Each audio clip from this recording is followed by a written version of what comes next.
The electrical forces of cardiac depolarization and repolarization are vectors.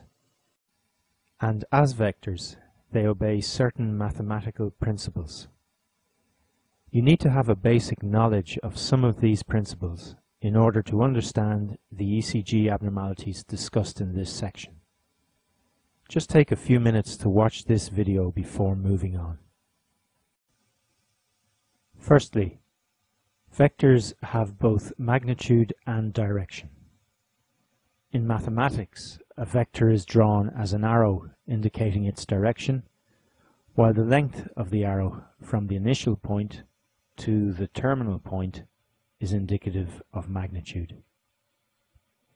If the vector shown here represents a depolarizing voltage of 1 millivolt traveling in the direction indicated, then a depolarizing force of 2 millivolts traveling in the same direction is represented by an arrow twice its length.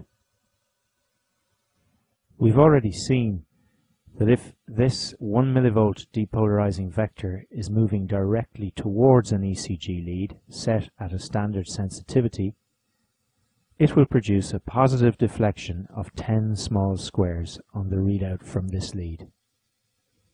In contrast, in a lead positioned such that the vector is heading directly away from its direction, it will produce a negative deflection of the same magnitude. This is simple enough. However, it is important to realize that vectors can be resolved into smaller components traveling in different directions. Components are also vectors and may be drawn in many different directions off the initial point of the parent vector, in accordance with the so-called parallelogram rule. As illustrated here, the magnitude of components are linked by the requirement that they form the sides of a parallelogram touching the apex of the parent vector.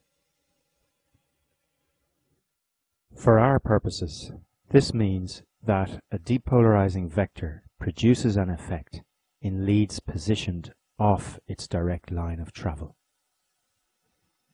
Calculation of the magnitude of this effect in the direction of any given lead is relatively straightforward.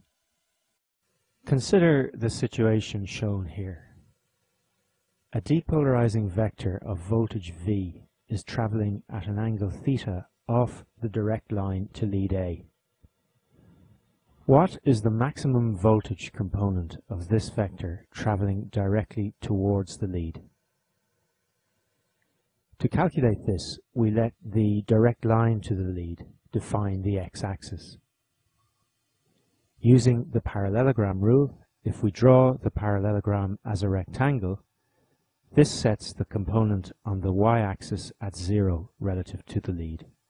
The reason for this will be obvious shortly, and gives us the maximum possible length of the component vector traveling directly towards the lead.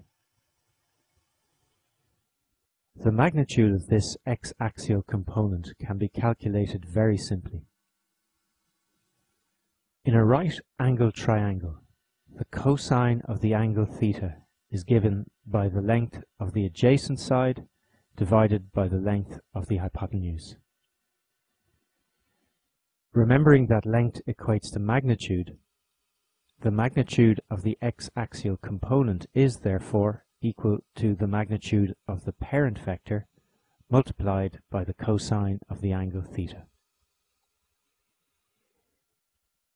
In the example shown here, a depolarizing force of 1 millivolt is traveling at an angle of 40 degrees off the direct line to the lead.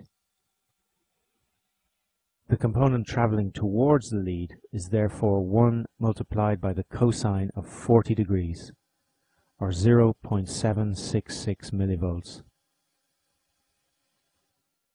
At standard ECG sensitivity, this gives a positive deflection of just under 8 small squares in the readout from the lead. Remember also that cosine declines as the angle increases. Therefore, the larger the angle the parent vector makes with the direct line to the lead, the smaller the component in its direction. Importantly, as the cosine of 90 degrees is 0, when the parent vector reaches 90 degrees relative to the lead, the component on the x-axis will also be 0, and no deflection is produced in the readout. This is important. A vector has no component at right angles to itself. So no matter how large in voltage a depolarization vector may be, if it is moving at 90 degrees relative to an ECG lead, no net deflection is produced in the readout from that lead. Once the vector's direction of travel moves beyond 90 degrees relative to the lead, the signal produced is negative. And the same simple maths we've just employed can be used to calculate the magnitude of the negative signal generated.